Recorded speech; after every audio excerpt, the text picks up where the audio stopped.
This is Joshua Hart here for Seconds Out. Delighted today to be joined by Adam Smith here in Sheffield. Adam, the way I've just said it is a bit of a different setting. A Sunday afternoon, but still found time to get a press conference in to announce, not just announce the new show, but announce a new signing in Shakan Pitters as well.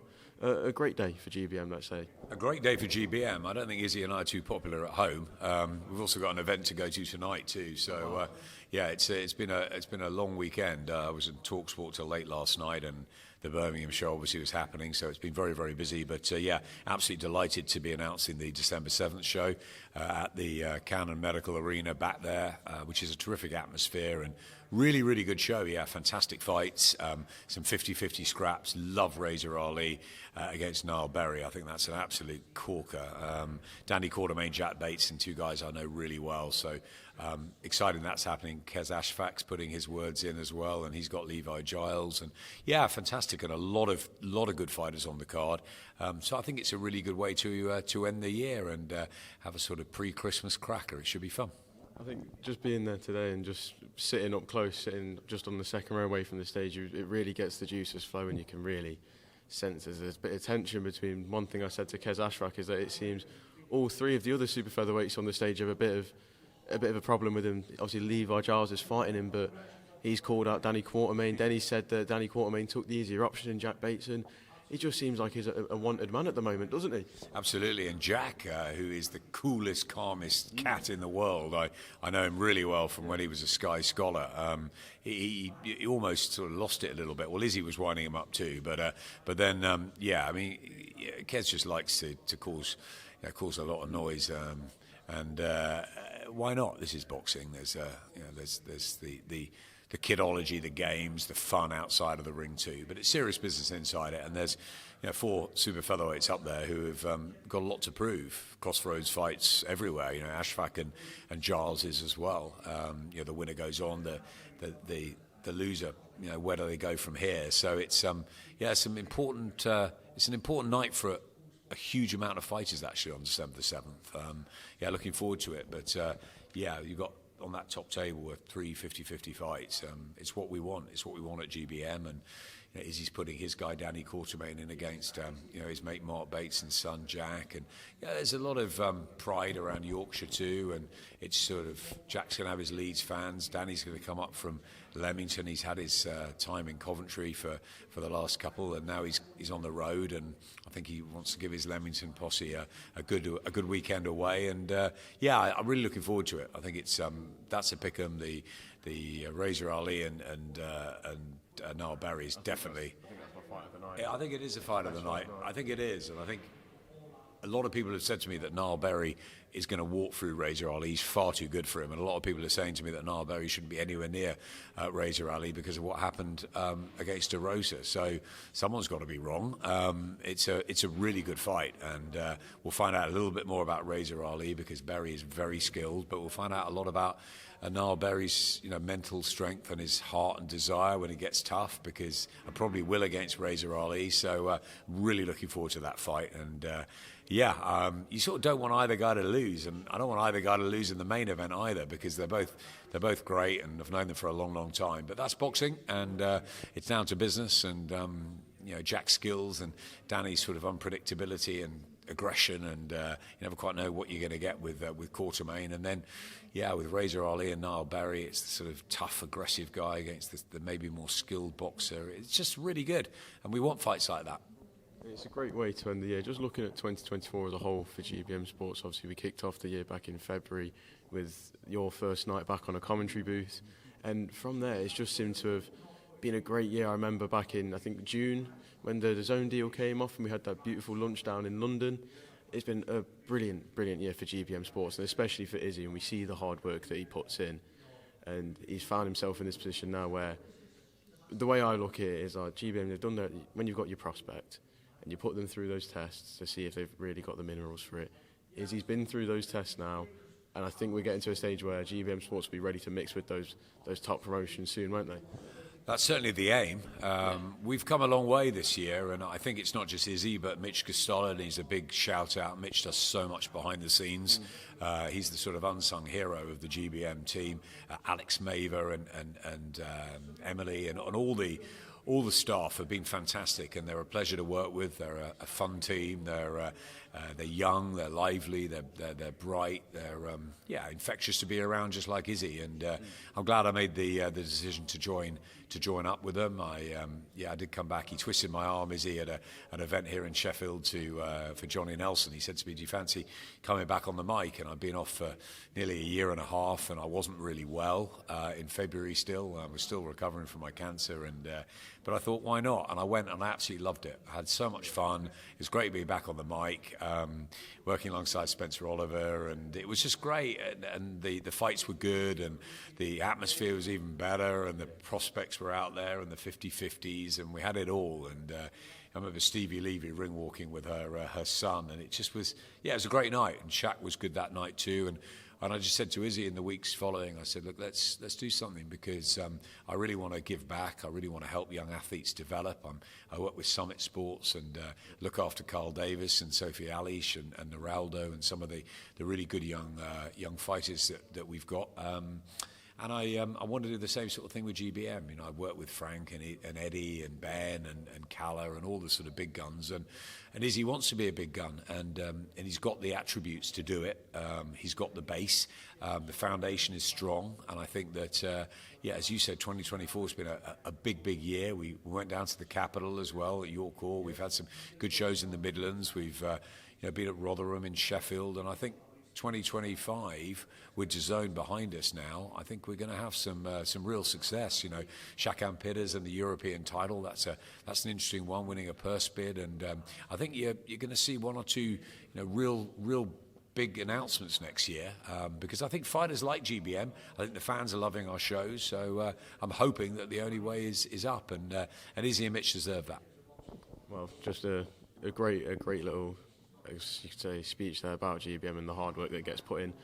Just to turn away and look at some big boxing news. Obviously, you are a big boxing man. You know, every single time there's some big news, I'm sure you're a man in demand. People want to talk to you about it. It's been a big week again. Anthony Joshua versus Daniel Dubois 2 looked to have been set for February, but we find ourselves in a spot now where it doesn't look like we're going to get that. So when you look at the heavyweight scene and the names that the IBF have said they'll approve, which name stands out to you the most as Daniel Dubois' next opponent? Well, I think it's a good move from Team Joshua that they're not going straight for the rematch. I think AJ just needs a little time just to settle and possibly go to Usyk Fury and have a little look at that and see where Tyson Fury is beyond that fight, because obviously that's the big fight still that both of them crave and the British public want. So if you go down the streets, what do people want? They want Fury and AJ. So I think that's a good move, because if he went back in with Daniel Dubois, I'm not saying he'd lose. I think there's a chance he could turn the tables on him, but the manner of defeat was emphatic, and if that happened again, you'd wonder where AJ could go. So I think it's a good move to wait and just sit it out. Daniel's got to keep busy. He's coming off a great win, and he wants to get out. I don't really mind who he fights, to be honest. I'd like him to fight Joe Parker, because I think Joe has been out for too long. He had real momentum, and suddenly there's a bit of a gap. I thought he'd be on his mate Tyson Fury's card on December 21st, but he's not. I spoke to him last night, and he's really hungry for the Dubois fight. He's really hungry for any fight, whether it's Zhang or whatever. He's built himself up. He believes he's got a bit more power now at heavyweight, and I'd like to see Joe get his opportunity. I don't think that will happen, though. My gut feeling is that Daniel will probably fight somebody in the top 15, as you said. Maybe I'm looking down the list. I'm thinking, if Piccoli and Caballé are going to fight, maybe looking at someone like a Frank Sanchez or a Justice Henney or someone like that. Maybe it's not going to be a mouth-watering fight for the public. But then everybody's demanding everything at the moment. Under Turki Al-Sheikh, who's making magic happen, you want to see a Fury AJ or a Dubois Usyk every week, don't you? And it doesn't work like that. And I think that Frank has guided Daniel brilliantly. You know, he's stuck by him when Daniel's been through two, difficult defeats, especially the Joe Joyce one. And he's come of age, and he's had a hard run. He's had that tough Miller fight. He's had Hrgovic, then he's had Joshua. It's not been easy. So I think if anyone deserves I don't want to say a soft touch. I think it's a soft touch. Top 15 of a heavyweight division, of course. The heavyweights can end a punch with one shot. But if anyone deserves a fight which he's favoured to win, unlike the last certainly 2 where he wasn't, where he was a big underdog. I think that's Daniel Dubois. So, I'd just be pleased to see him back in the ring. I wonder if it will be on a show like a 5v5 or something where there'll be a few of them on it. So it's not quite the big announcement that we think by Dubois. But there's enough heavyweights out there, your Zhangs, your Picolis, your Cabayels, to make a big fight. I mean, Chisora, still knocking around. I mean, Lawrence Okoli's come up now. Tony Yoka. There's so many fighters. But I don't know. I'm not sure. It's down to Frank and the team, and they'll make the right decision for Daniel. And he's still young, and maybe they want him to get some experience. Maybe want to get him a few rounds. I don't know what the plan is. I'm not in that inner sanctum, so let's wait and see. But I'd just be pleased to see Daniel Dubois back as soon as possible. One name that I've seen that's been linked with him a lot more than what I thought when I initially read the list from the IBF, but Fabio Wardley. A lot of people seem to be taking quite a lot of interest in that fight, and I think it comes at the perfect time for Fabio Wardley following that statement knockout. In terms of generating the interest, though, not necessarily in terms of where he is in his career, but in terms of generating the interest for it, I think it could be coming at a great time. I think everybody needs just to calm down a little bit, because Frank Warren made a fantastic signing. Frank and George were on their feet before the referee stopped it. Poor Fraser Clark on the ropes there, because they knew that was a massive signing to get Fabio. Fabio's been amazing. What he's done has been incredibly impressive for a handful of white collar fights, no amateur experience. He's knocking on the door now for really, really big fights in the heavyweight division. They've just got to take their time a little bit with Fabio. I don't think they should throw him in with Daniel Dubois. I think that's a bad move.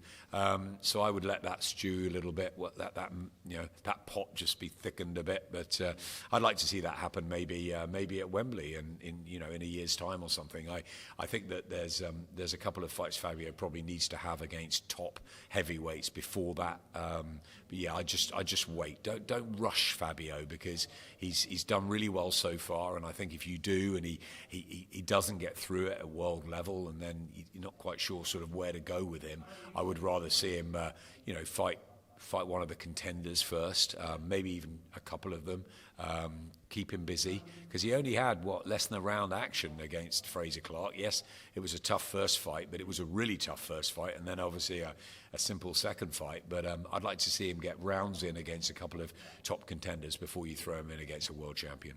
And then just looking away, Chris Eubank Jr. has been making the headlines again this week, and Benn coming out and saying that he believes that they were in talks to face Canelo, but Canelo's manager, trainer Eddie Reynoso came out pretty quickly and declined all of those talks and said that it's not going to be happening. What does that mean? He believes he's in talks. He's either in talks or he's not in talks. I mean, he said that they were in talks to face Canelo, and then Eddie Reynoso came out and said, we're not having that fight. So what do we believe?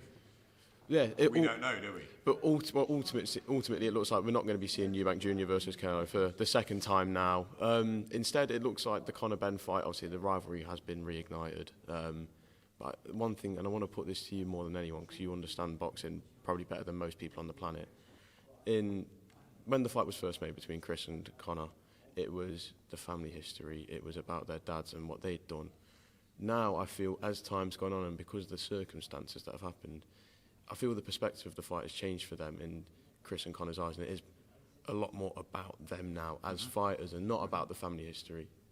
Do you agree with that? Do you think that's a good point? I think it's a very good point, but I slightly disagree, because I think the casual fans will still say it's Benn and Eubank. So for the boxing fans, I agree. I think that it has become more personal between the two of them and less about their fathers. But I think that the Eubank-Benn fight is probably the next after Fury and Joshua that the public want to see. So I think the Canelo thing's a bit of a smokescreen. I think Chris Eubank Jr. just wants to make a lot of money and fight whoever's going to make him a lot of money. Would we like to see the Canelo fight? Yeah, maybe. We'd like to see Chris in the big fights, but the biggest fight out there is Conor Benn. And my colleague and friend and someone I admire and inspired by at TalkSport in Simon Jordan, I politely disagree with him. He doesn't like the fight at all. I understand why he doesn't, but I like it because it's a casual fight, and we need those. We need those in boxing, because when I ask people if they were watching Bivol Batebiev, they didn't know what I was talking about. Now I ask my friends whether they fancy Conor Benn and Chris Eubank, they're going to go absolutely. So I'd like to see that fight happen for the casual fans. I think it's a fight that we don't know who's going to win. It's going to be a great build-up. Why not? it's got more British interest than the Canelo fight. So as big as Canelo is and as good as he is, and as much as Chris Eubank Jr. and Ben Shalom might want to get that fight made for a lot of money and a shot at Canelo, why wouldn't you? I think that the Ben fight is going to happen. I think it's going to be Eubank-Ben, Ben-Eubank, whichever way you look at it. And I think it's going to happen sooner rather than later. I think it's going to be in the first few months of next year, maybe even earlier than we think. But I think that fight's going to be announced. I think Turkey wants it, and I think we want it. And I think we want it there, and we want it in Britain. So let's do a couple of them. Could you imagine if we got Fury-Joshua ×2 next year and Eubank-Ben ×2? The casual fans will be back engaged. You know, it's only good for boxing. I think that's it. I think my next point to you was going to be, obviously, you mentioned asking people about Beterbiev versus Bivol to casual fans not really knowing, but then you say Fury, Joshua, Ben Eubank, and they know. Do you feel that it's important that we find that balance of giving the fights that hardcore fans want to see, but also making those big names, those casual fights where we can still continue to grow and develop our sport? It's really important. You know, I was at Sky when we made the decision to go with Logan Paul and KSI, and on a pay-per-view as well. And a lot of people internally were looking at us saying, what's happening with boxing? I took it for what it was. My kids loved it. It was entertainment. Logan and KSI are not the best fighters in the world, but they're certainly the best charismatic interviewees, and I love working with them. So, and look what they've done. There's a whole brigade of people. There's a whole core group that are watching Misfits, and if there's a spot for that, I've been to a Misfits show with my daughter as well, and we were thoroughly entertained from start to finish. It's not great boxing, but it's storytelling. It's fun. It's engaging. So why not? So I'm all for a balance. I think the best fights, yes, Bivol and Beterbiev. There were hairs on the back of my neck when those two got in the ring, of course, because I'm a massive boxing fan. But also I like to see the casual stories as well. You know, the Froch Groves, the Mayweather Pacquiao's, the fights, the Hay Bellews, all those sort of great sort of rivalries that were put together in different ways. We want that, and Ben and Eubank can be a rivalry. Fury and Joshua can be a rivalry. We never got Joshua Wilder. We didn't get Froch Calzaghe. We didn't get Hatton Witter. We didn't get Bo Lewis. The list goes on. Let's not get these fights. Ben and Eubank have got to fight each other for the good of the casual fans. Bivol and Beterbiev have got to fight each other again for the good of the boxing fans. So let's get them both on. And while we've got someone like Turkey who is backing the sport and putting his money where his mouth is, these fights are going to happen. So I think that 2025 is going to be a big year for casual and trade boxing. And just quickly looking at Usyk versus Fury too, we see the big fight, the rematch in December. Obviously, we saw the first fight and the 12 rounds that they shared, and a much better fight than I guess what most fans expected.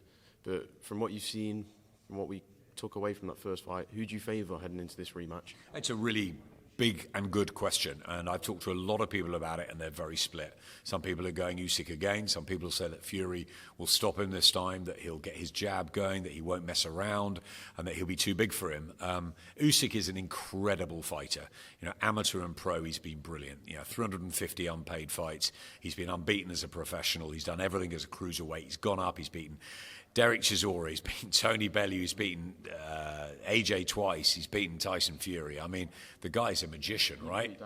He beat Daniel Dubois. We forgot about him. He's an absolute magician. He's brilliant in the squared circle. And Tyson Fury's got a hell of a puzzle in front of him again. Can Fury win it? Yes, he can win it. Of course he can. He's got the tools. He's got the size. Has he got the legs still? That's the big thing for me.